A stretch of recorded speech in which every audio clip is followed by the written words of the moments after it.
ثم جعلناك على شريعة من الأمر فاتبعها ولا تتبع أهواء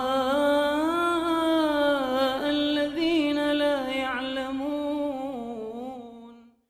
Adapun adab-adab ziarah kuburan, maka para ulama telah membahasnya di dalam pembahasan ahkamul janaiz yang kesimpulan yang pertama, bagi orang yang masuk ke pemakaman kuburan agar melepaskan alas kakinya.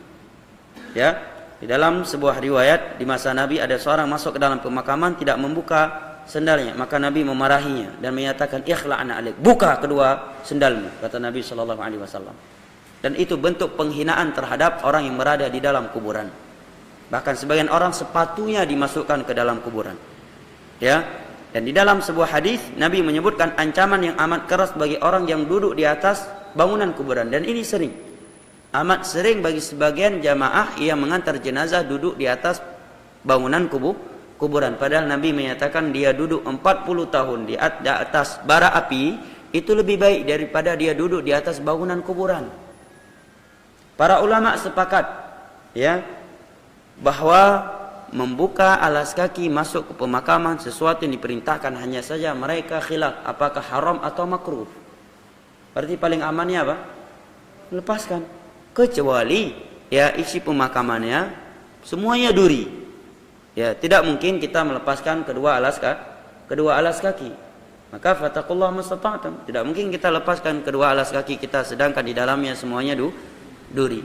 Karena Allah telah melarang kita untuk membinasakan diri kita, wala tulqu bi aydikum ila tahlukah. Janganlah kalian melemparkan diri kalian kepada sesuatu yang membinasakan. Adab yang kedua adalah menyampaikan salam. Apa salamnya telah datang dalam beberapa hadis yang sahih.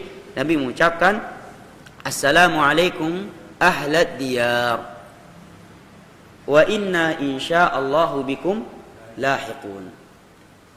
Dalam beberapa riwayat yang lain Nabi menyatakan yaghfirullahu lakum, semoga Allah mengampuni dosa-dosa kalian. Tayyib. Kemudian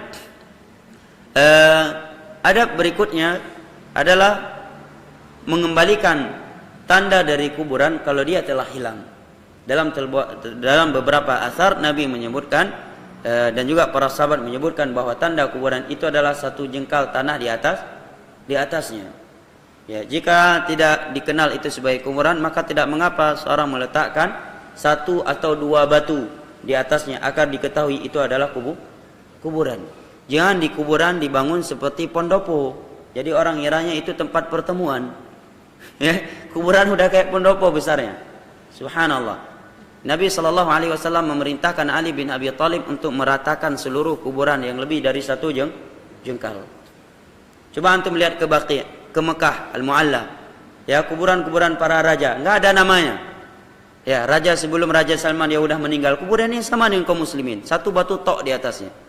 Tanah enggak lebih dari satu jengkal, tidak ada bangunannya. Bahkan tidak ada namanya. Coba ke Baqi', ada enggak nama? Ini kuburan Ali, ini kuburan Utsman, ini kuburan Abu Sa'id, ini Abu Hurairah, dan seterusnya. Tidak ada.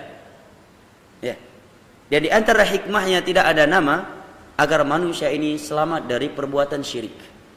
Karena kalau sudah ada nama, oh ini kuburan nengku ya, dia mendoakan. Tapi orang Syiah kalau pergi umrah, mereka udah punya panduan sendiri.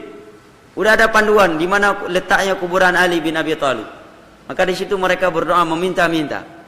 Dan kapan mereka melewati kuburan Utsman dan Abu Hurairah dan yang lain-lainnya, mereka meludahnya. Terkadang di beberapa musim umrah atau haji, itu kuburan Waqi' itu ditutup oleh para penjaga karena perbuatan sebagian orang yang ingin melakukan kesyirikan. Dan di situ dulu ada polisi-polisi tauhid yang mengingatkan ini syirik, bahkan dikejar. Ya, bahkan tapi urang dayang radang batal pegah-pegah syirik dari jauh kejak gunung ya pegahnya. Ya, dan seterusnya. Ini beberapa adab. Kedua, adab berikutnya agar mengingat dan mengenang kematian.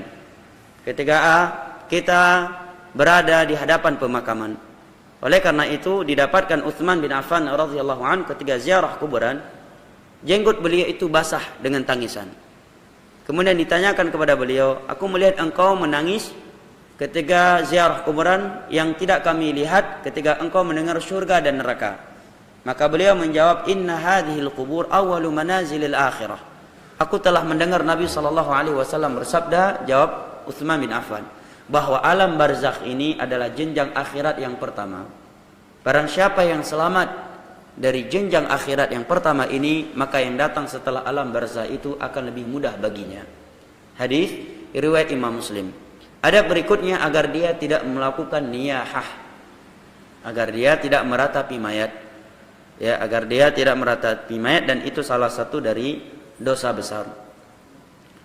Kemudian ada berikutnya, agar dia tidak melakukan kesyirikan dan kebid'ahan serta kemaksiatan di dalamnya. Apa kesyirikannya? Menjadikan orang yang telah meninggal sebagai perantara antara dia dengan Allah di dalam beribadah, seakan-akan Allah tidak bisa langsung mendengar dan mengetahui apa yang dia ibadah. Padahal Allah menyatakan, ud'uni astajib lakum, berdoalah kalian langsung kepadaku, ini saya akan aku kabulkan. Dan menjadikan orang yang telah meninggal sebagai perantara antara kita dengan Allah dalam beribadah, ini salah satu dari bentuk syirik Abu Jahal dan Abu Lahab serta partainya. Allah sebutkan dalam ayat ketiga dalam surat Az-Zumar, ma na'buduhum illa liqarribuna ila Allahi zulfa.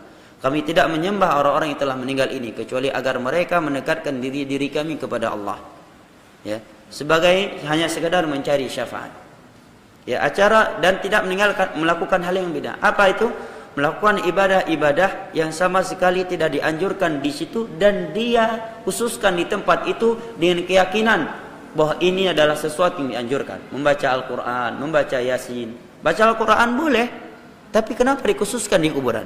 Mengkhususkan suatu ibadah yang mana ibadah tersebut telah datang anjuran melakukannya secara umum, kemudian kita khususkan dengan suatu cara yang khusus, di tempat yang khusus, dengan keyakinan bahwa ini sesuatu yang dikhususkan. Ini salah satu dari bentuk mengada-adakan perkara baru dalam perkara agama.